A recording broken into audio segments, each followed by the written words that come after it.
Olá, alunos de Gestão Ambiental, que é o professor Luiz Paloski, na nossa disciplina de Economia e Sociedade, para falar sobre o mapa da disciplina de Economia e Sociedade. Então, nesse mapa, relaciona-se alguns temas diretamente relacionados à economia e outros ao meio ambiente, à gestão ambiental.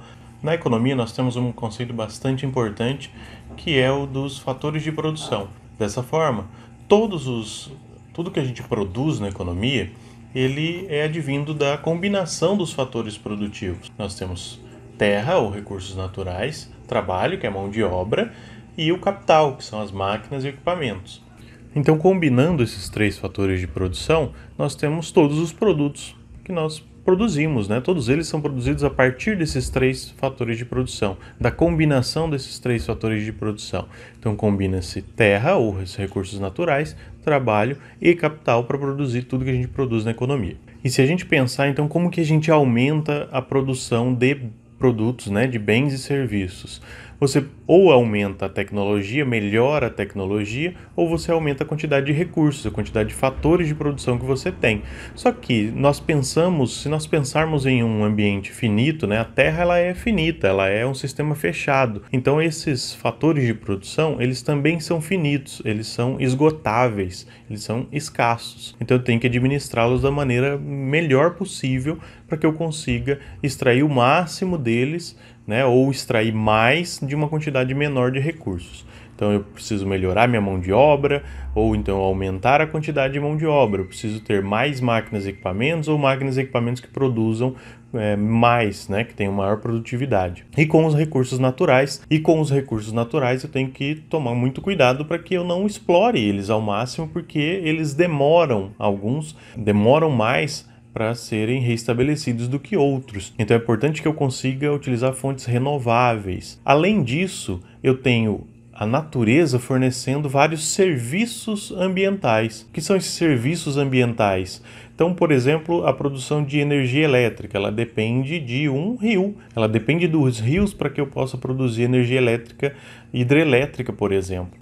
Outros exemplos que nós temos são a própria produção agropecuária. Então, a produção agrícola em si, ela depende de insetos, depende de aves que são polinizadoras. Dessa forma, nós precisamos proteger, então, a natureza, proteger o meio ambiente, para que ele se mantenha fornecendo esses serviços ambientais que nós tanto precisamos. Então, vários tipos de produção, elas são necessárias. Eu preciso do minério de ferro para produzir um carro, por exemplo, um automóvel. Isso é extraído da natureza, então eu preciso extrair isso da melhor maneira possível, sem prejudicar tanto o meio ambiente. Eu preciso dos princípios ativos que são encontrados em diversas plantas para que eu produza medicamentos. Eu preciso produzir o alimento, então os nutrientes que eu extraio do solo, juntamente com a luz solar, enfim, eu tenho que preservar isso, porque se eu só extrair, vai chegar um momento em que isso vai se esgotar e eu não vou conseguir, então, ter uma continuidade da produção,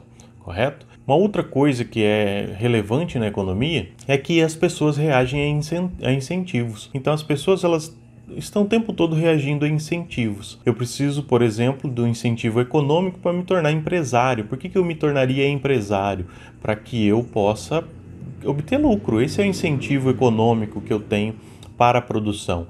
Dessa forma, do mesmo jeito que o empresário precisa do incentivo do lucro para ser produtivo, eu preciso incentivar aqueles que vão preservar o meio ambiente, para aqueles que vão extrair, terem de onde extrair, né? Ou para que eu tenha continuidade dos serviços ambientais.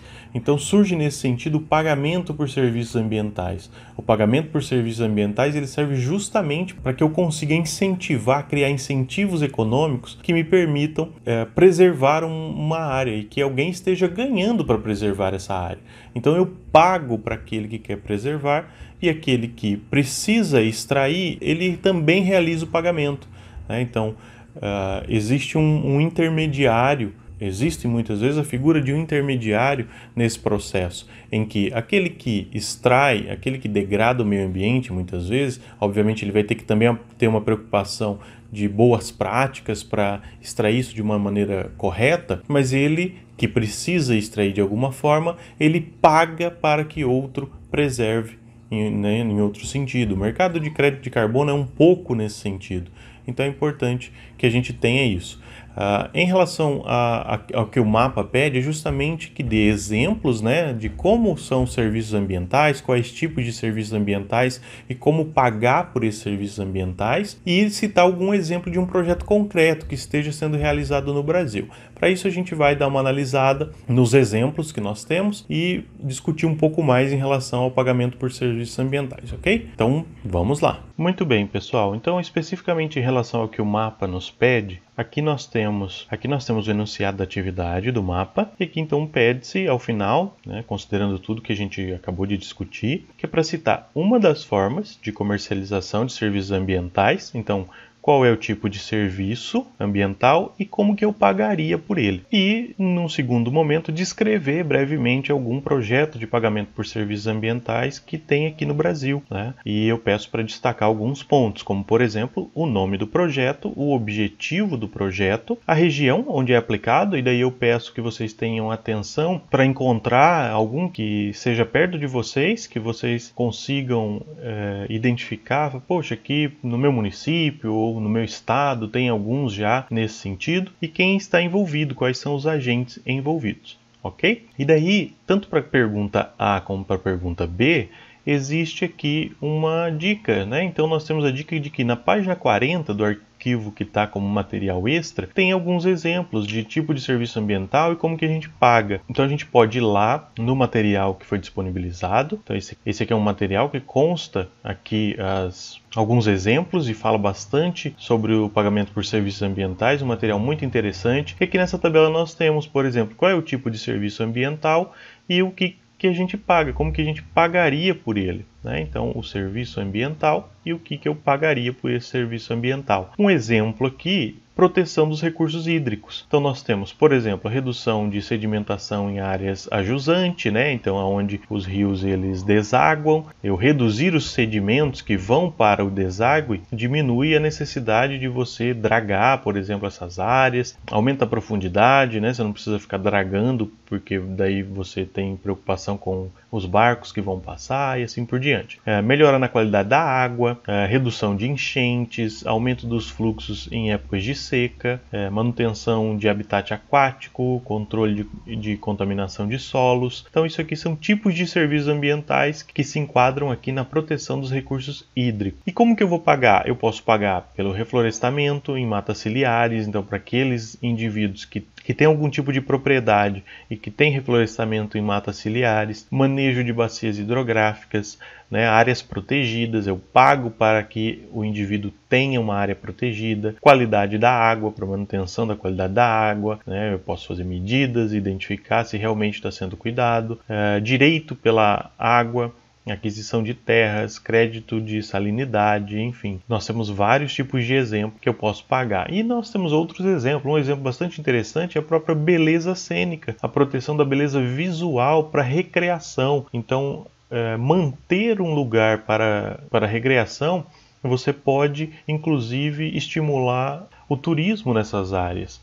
Né? Então eu posso receber, por exemplo, para entrada nesse lugar, permissão de acesso de longo prazo, para quem quer para camping, por exemplo, seria bastante interessante, pacotes de serviços turísticos, como eu falei, acordo de uso sustentável dos recursos naturais, enfim, nós temos vários exemplos aqui que vocês podem usar. Voltando para o mapa, nós temos no segundo caso para identificar um projeto concreto, né, e saber o nome, o objetivo do projeto, a região onde é aplicada e quais são os agentes envolvidos. Também tem uma dica aqui, que nesse mesmo material que a gente acabou de ver, nós temos nas páginas da página 83 a 119 e das páginas 148 a 176, vários exemplos que vocês podem pegar eles e trabalhar com eles mesmo, identificar, ver se você encontra essas informações para colocar aqui. E daí, mais uma vez, eu peço para que vocês tentem encontrar algum que esteja na região de vocês. Vamos analisar lá o exemplo. Vamos chegar lá na página 83, por exemplo, para que a gente consiga ver. O primeiro deles, né, então aqui na página 83 começam, e antes disso a gente tem até uma relação aqui de vários exemplos que nós temos. Então, o primeiro exemplo que está na página 83, qual é o nome do projeto? Né? Instituto Bioatlântica Parque de Carbono, Rio de Janeiro. Aqui tem uma breve descrição, ele está trabalhando com a restauração florestal no Parque Estadual da Pedra Branca. Então, qual é o contexto? Né? Primeiro que eu já consigo identificar aqui o nome do projeto, eu consigo identificar aonde ele está localizado, então o cenário de degradação aqui no Parque Estadual da Pedra Branca, na cidade do Rio de Janeiro. Qual é o objetivo do projeto? O projeto visa recuperar as áreas degradadas e impedir o desmatamento nas áreas protegidas. Então ele vai descrever todo o tipo de intervenção que está sendo realizado, né? Então investir na regularização ambiental, aplicar metodologia clima, comunidade e biodiversidade para a realização do inventário, estoque de carbono, isso aqui também é bastante interessante, procurar mercado de crédito de carbono. Então quem está inserido, né? Arranjo institucional, o próprio Instituto. Quem são os gestores? O INEA, Secretaria de Estado do Ambiente do Rio de Janeiro, Coordenadoria de Recuperação Ambiental do Meio Ambiente da cidade do Rio de Janeiro. Como que esse projeto funciona? Então existe um acordo entre vendedor e comprador. O projeto ele celebra um contrato de prestação de serviço entre as partes. O pagamento será realizado com um adiantamento de 70% no início, né? Imagino eu que é justamente para que você tenha o passo inicial desse projeto e para que consiga realizar a entrega dos créditos de carbono. Então, nesse caso, vai haver uma restauração florestal, a manutenção e recuperação das áreas degradadas, estímulo à preservação florestal. E como que eles vão ganhar dinheiro? Por meio de créditos de carbono, porque empresas que poluem o meio ambiente, elas estão com um débito de carbono, né? Elas estão devendo carbono para a natureza. E daí elas adquirem crédito de carbono de quem produz os créditos de carbono. Então de um lado você polui, mas você acaba estimulando um outro mercado para que haja um fornecimento desse crédito de carbono. Então é interessante que isso aconteça dessa forma. Então dessa forma nós conseguimos realizar o mapa. E daí vão ter outros exemplos aqui que vocês podem inclusive identificar se está perto de vocês, no estado, no município, se vocês conhecem. Seria interessante também, ok? Então fica aí a dica para que vocês realizem o mapa. Fico à disposição. No mais é isso, muito obrigado.